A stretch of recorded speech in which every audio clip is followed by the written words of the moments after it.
Hey guys, Alex here in Istanbul, Turkey. Seeing myself on video after all this time has made me aware of the fact that I look like a little schoolboy with my rucksack. Man, it's been a while since I've done one of these. And as many of you know, let's give you a little 360 all the way down to the sea there. Can you see that? No, it's not very great. Many of you know that I made a commitment about 3 or 4 months ago now to do a daily video. So a new video uploaded, published every day for 1 whole year. And I'm here to let down those of you hardcore fans who were hoping that I would pull off 365 days of videos. Unfortunately, I need to be honest, obviously I failed. I did not manage to put a new video out every single day, but I wanted to use this time to go into some of the lessons learned and the positives that I gained from this experience of having quite a good run of daily videos. I did about 125, 150 even. I didn't keep count of solid daily content outputs. And so many good things came out of it. So the main one was creativity. Just the fact that I had made that commitment to a new video every day meant that my mind was always buzzing, always churning on new ideas, because I had that commitment in place, and commitment always creates creativity. I found that with every commitment that I've made to doing something with consistency has always led to, in a positive way, not an obsessive way, my mind always ticking over and always thinking on new things that I could share with you, and it's always been fun.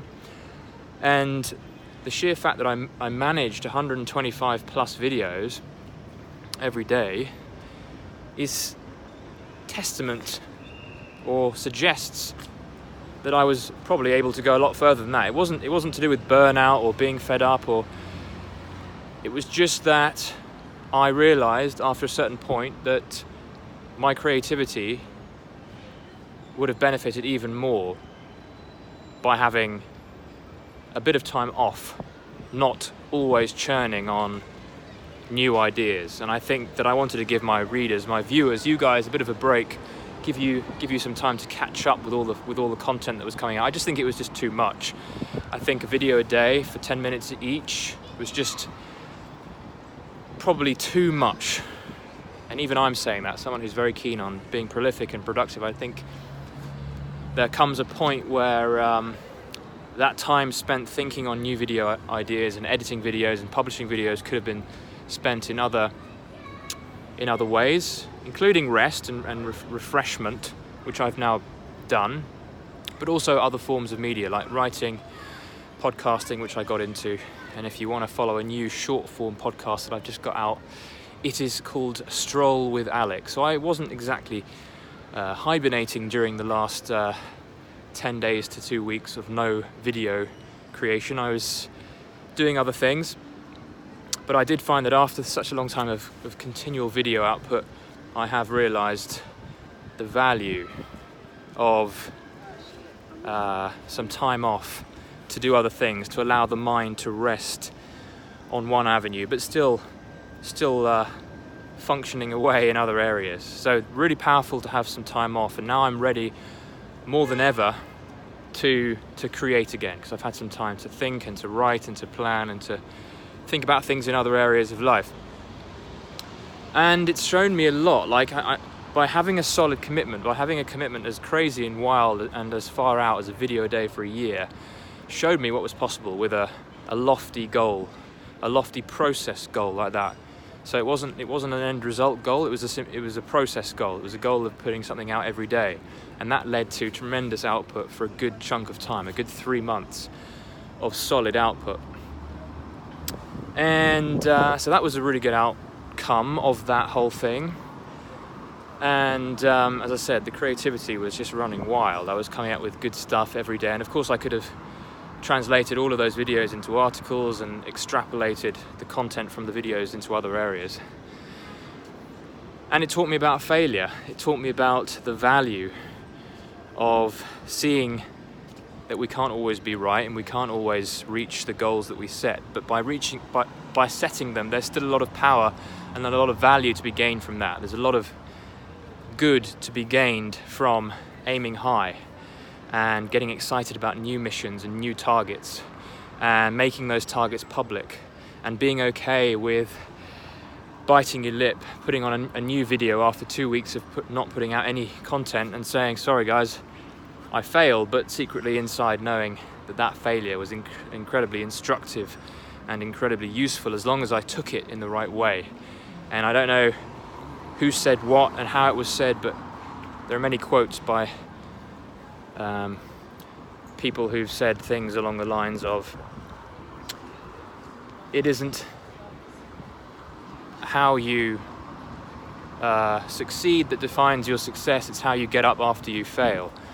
Something along those lines. And really that is what it's all about. It's not about the failure, it's about how you deal with that failure. It's how quickly you pick yourself up and dust yourself off after you have so-called, in quotes, failed. Although of course anyone who understands the true nature of failure knows that failure is always a good thing in disguise. So I failed.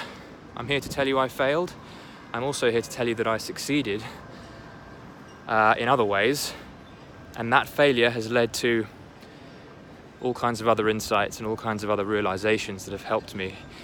And now, for example, I know that a video every day for me is not ideal, but I've had that feedback now. I know that I can create a lot, but I have also realized that my preference is to put time and energy into higher quality videos that come out less often and give myself a bit more breathing space from day to day so that I can focus on other avenues, other media, but I can also put more into individual videos. So this is really for those of you who are in the world of doing anything really. Anyone who's in the content creation world, or anyone who's set themselves a big target and isn't sure that they're going to be able to hit it. Do what you can, you know, identify what your priorities are, and always aim high. There's no need to aim low when you have the potential to aim high and lift yourself up in the process. But don't beat yourself up if you aren't able to achieve those things that you publicly said that you would. Use them as experience, use that failure as an opportunity to show yourself that you can pick yourself up very quickly and use everything, milk everything you've learned from that experience and move it into the next experience, so that everything you do becomes an excuse to grow and an excuse to suck the marrow out of every minute that you have on this earth, to get nice and deep as we stroll with Alex. So that's my message for you guys. I did not manage to put out a video every day for a year. I may do it in the future at some point. It is a tough one. It depends, of course, on the nature of the video and how much effort is put in, but I was finding myself spending far too much time editing and uploading and dealing with slow internet speeds and that kind of stuff, and that got to me a little bit, but learned a huge amount. And I encourage you guys, as I close off here in Istanbul and head back to the UK tomorrow, I encourage all of you guys to continue to set ambitious targets and interesting challenges that gamify life to certain degrees, and have fun with it, and don't allow yourself to be overcome by negative emotion when you perceivably fail. See it as information, see it as feedback from life, and see it as an opportunity to prove to yourself that you can get up quickly and you can be a warrior about life and not succumb to your own thoughts about life, your own interpretations in a way that brings you down. So stay up, chin up, keep focused, and keep setting big targets. Until next time, over and out.